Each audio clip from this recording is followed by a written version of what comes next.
What's up, everybody? It's your boy Duty back again with another video. This time I'm taking a look at our boy DSP's podcast, where the boy spent God knows how much time ranting and raving about the 35th anniversary of Street Fighter. He goes on this whole spiel, and of course, it wouldn't be a DSP rant if he didn't make it all about himself.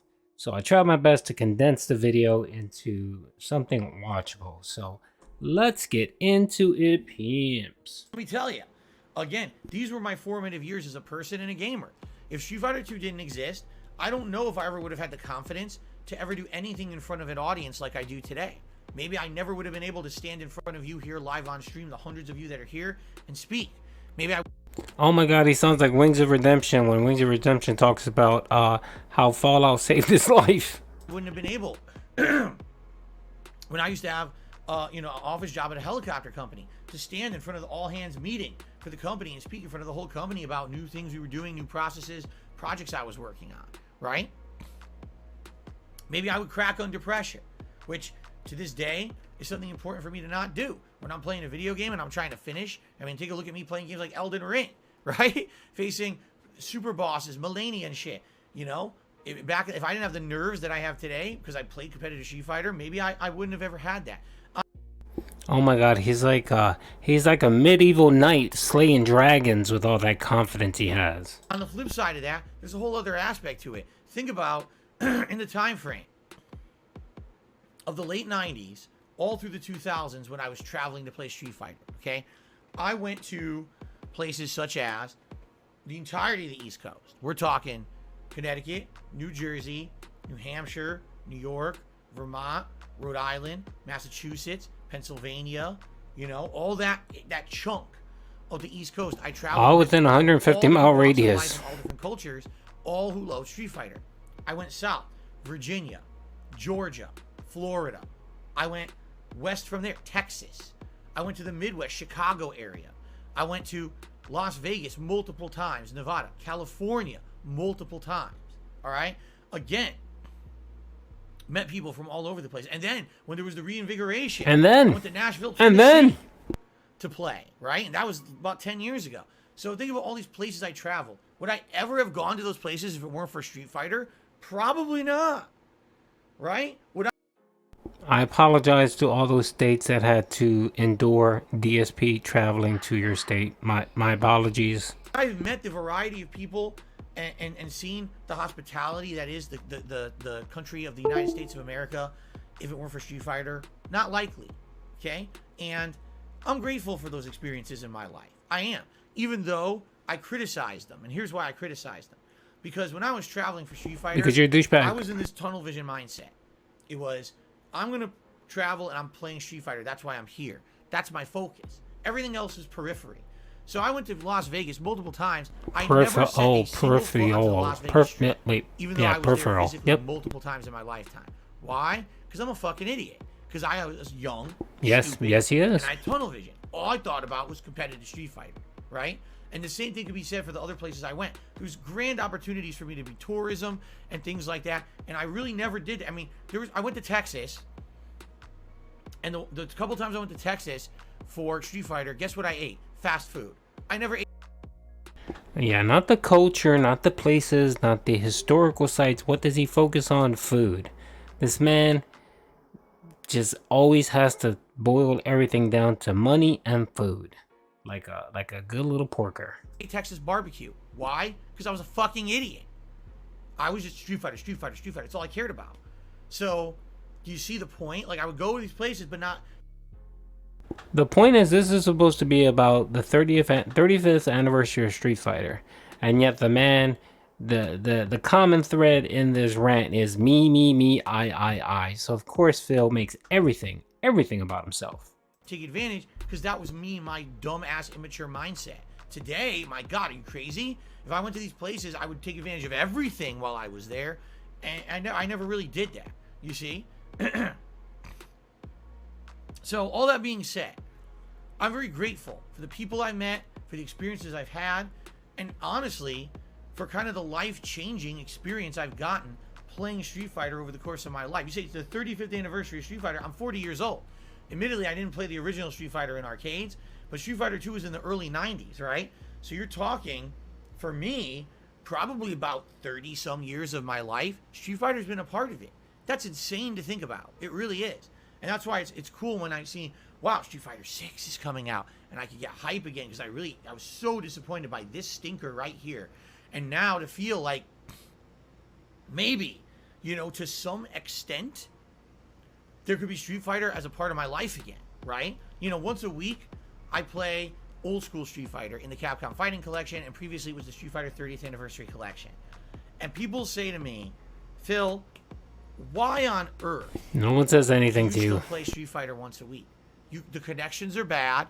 The collections aren't perfect, right? You complain and you call out the shortcomings of these games every time you play them. Why play them? This is why, all right? Because Street Fighter is in my blood. Because Street Fighter is my history as a gamer and as a person. If it weren't for this franchise, I would not be the person I am here today in front of you guys. Okay, so now we can blame his parents and we can blame Street Fighter for why Phil is the horrible person he is. Okay? So just make sure to update your journals, folks. And every time I play it, I feel nostalgic. I get a sense of positivity and fun and, kind of almost a feel-good moment to play a competitive match of Street Fighter where you tough it out and you actually win at the end. You're like, wow. It's just like every other time. It takes me right back into the days when I used to be in arcades doing that in front of an audience at a major tournament or whatever. It's exciting. It's fun. And, times change. They do. A lot of the people who back in the day I used to hang out with playing these games either don't do it anymore or they're not even with us. Last few years, a lot of people who I used to know from the fighting game days passed away. And that's really sad to know that we've lost awesome people who I met along the way who were really great positive people on this planet.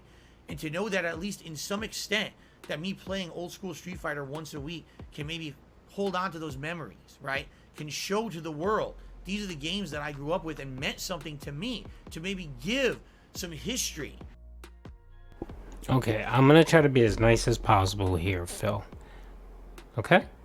No one in this world, not even your wife, not even your cat, not even your deadheads, not even your parents, care. No one cares. To these games and show you where they stand out in gaming history, that's kind of meaningful, and so maybe it's worth it to tough through the tryhards and to tough through the lag and to tough through the bullshit, and so people ask me, Phil, will you ever play Street Fighter competitively again? I'm a realist, all right, and my answer to that is probably not.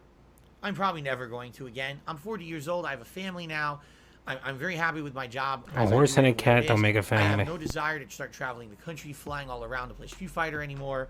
You know what I mean? Like, it would have to be, seriously, the biggest, most hyped reason for me to come out of hiding, essentially, to play competitive Street Fighter again. And it would be a lot of hiding. That's a good word. Hiding out of the storm fort. What I would literally do, I would have to try to reach out to a few people in the Street Fighter community who I haven't talked to in a million years and see if I could get people interested and invested in a series of get-togethers where we could actually start playing again and get good so that I could actually do anything competitive, because I feel like if I just went to a tournament now, this would happen to me.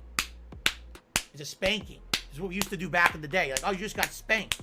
That, like, I don't play the games competitively anymore. That's literally what would happen. I would have to really get back into shape. You know what I mean? So, it's not, let me put it this way, it's not completely and utterly off the table. And also, with the newer games coming out, like Street Fighter 6, is there ever a chance that there's going to be a new Street Fighter that will really get me hooked so much that I'll want to play it competitively? I have no idea.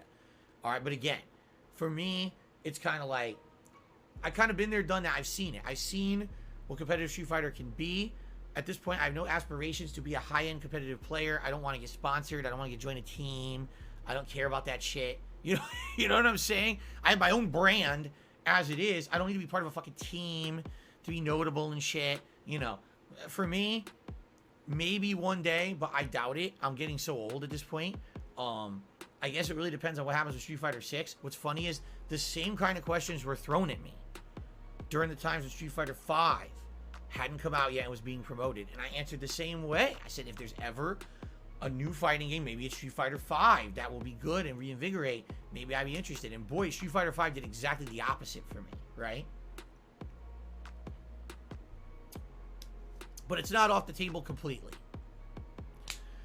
So that's what Street Fighter means to me. And you know what's funny is, I feel like you could ask anyone who's been involved with fighting games over the years this kind of a question, like, what does it mean to you? What was your history with it?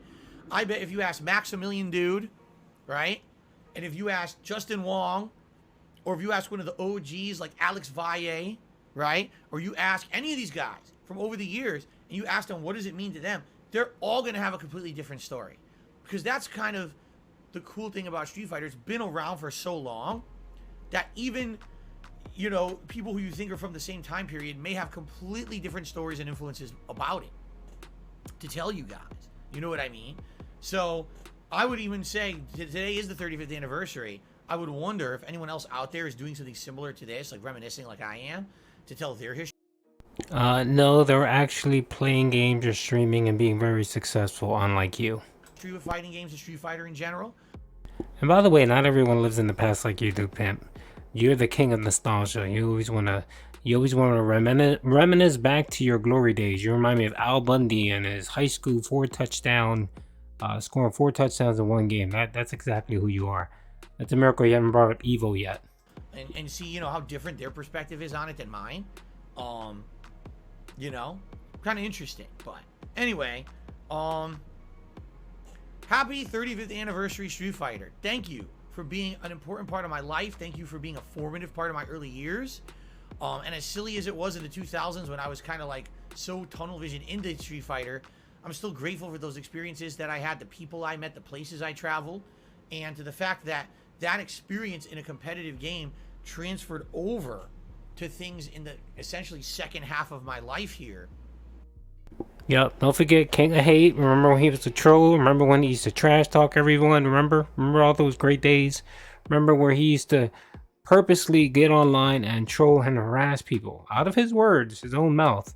Yep, that's what transformed our boy Phil into the gouty begging streamer that he is today. So hope you guys enjoyed the video. I mean, it was supposed to be a 35th anniversary Street Fighter tribute, but of course with everything DSP does, it all becomes about him because it's me. Of course, unless when he wants some money, then it becomes we. But anyway, hope you guys liked the video. Peace out.